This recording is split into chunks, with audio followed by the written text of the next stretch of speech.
Merhaba arkadaşlar.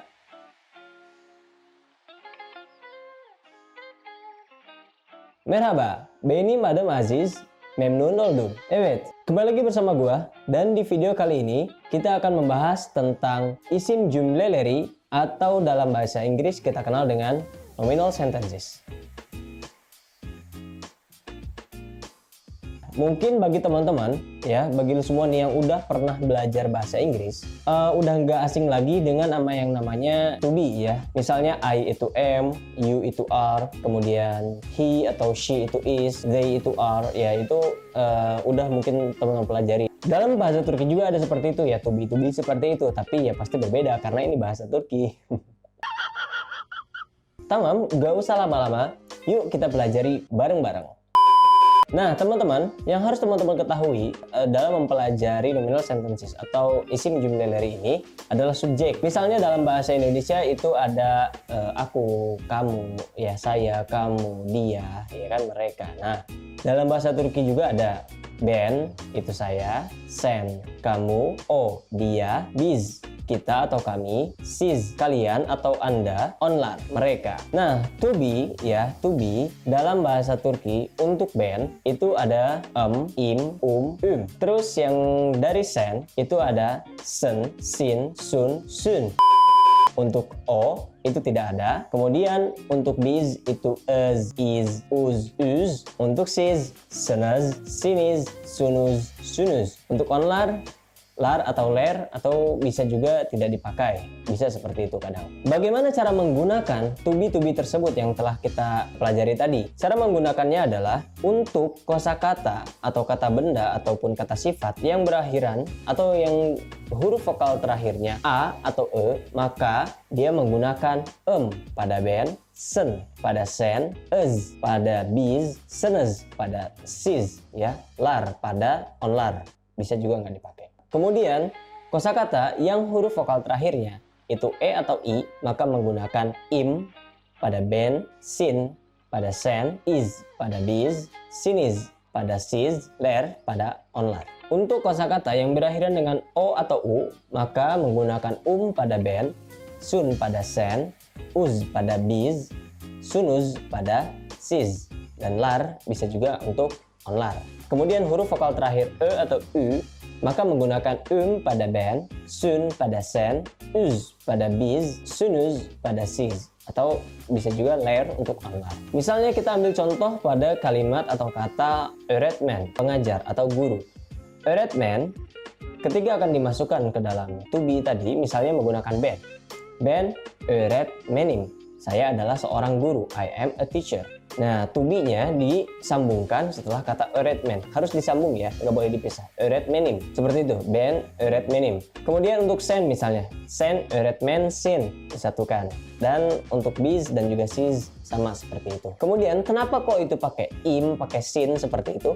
Karena öğretmen huruf vokal terakhirnya adalah e, maka dia menggunakan ya tadi ben menggunakan im, kemudian sen menggunakan sin, seperti itu teman-teman. Tapi misalnya untuk kosakata yang berakhiran dengan huruf vokal, misalnya hemşire, untuk ben dia harus ditambah y terlebih dahulu. Misalnya ben hemşireyim, saya adalah seorang perawat. Biz hemşireyiz, harus ditambah y terlebih dahulu.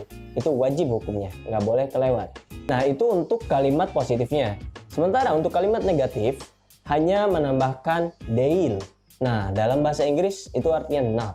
Bisa tidak, artinya bisa bukan. Artinya bisa dua seperti itu. Misal, ben öğretmen değilim. Nah, to be-nya itu diletakkan setelah kata deil, bukan setelah öğretmen lagi. Bukan ben öğretmenim değil, tapi ben öğretmen değilim. Terus misalnya sen öğretmen değilsin. Ya, jadi to be-nya setelah kata deil. O, nah o ini dia bisa diganti dengan nama orang. Misalnya Keke. Misalnya Keke. Keke misalnya bukan boneka. Aku bukan bonekamu. Boneka dalam bahasa Turki artinya oyuncak bebek ya, boneka bayi seperti itu. Keke bukan boneka misalnya. Keke oyuncak bebek değil. Nggak usah ada tambahan apa-apa.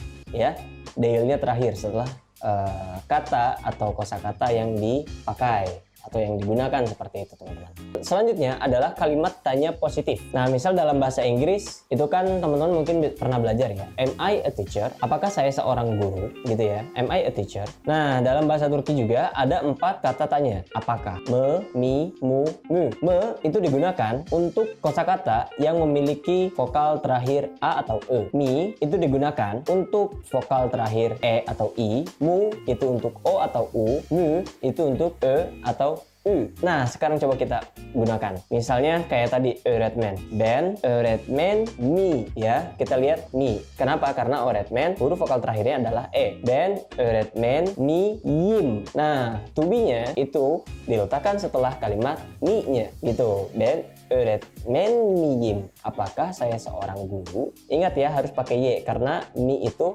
diakhiri dengan huruf vokal. Jadi untuk ben harus tambah y dulu.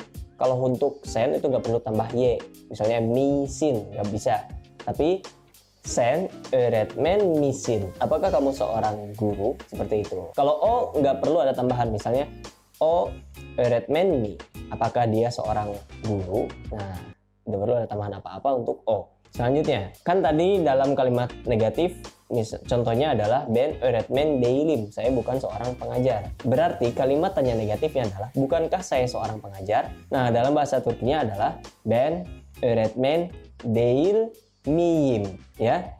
Kalau sebelumnya kutubinya setelah değil, tapi kalau untuk kalimat tanya, maka tubinya setelah kata apakah, miyim. Untuk kalimat tanya negatifnya berarti menjadi ben öğretmen değil miyim.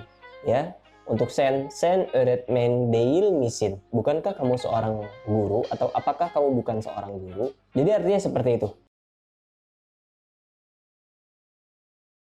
Tamam, sampai di sini dulu pertemuan kita pada video kali ini. Jangan lupa untuk subscribe, like, dan juga komen. Kalau teman-teman punya pertanyaan, insya Allah dijawab di video-video ya. Kemudian juga jangan lupa untuk share ke teman-teman kalian yang punya ketertarikan dengan Turki, baik itu bahasanya atau belajar di sana. Mungkin bahasa Turki ini bisa membantu sedikit demi sedikit. Gue di sini hanya membagikan apa yang gue tahu. Yang gue tahu ya gue bagi, kalau yang nggak gue tahu ya nggak gue bagi gitu. Sama kayak kata zawin ya kan, gimana orang bisa mengirim sesuatu tapi orang itu nggak punya sesuatu tersebut. Nah kayak gitu. Terima kasih sudah menonton video ini. Teşekkür ederim. Görüşmek üzere.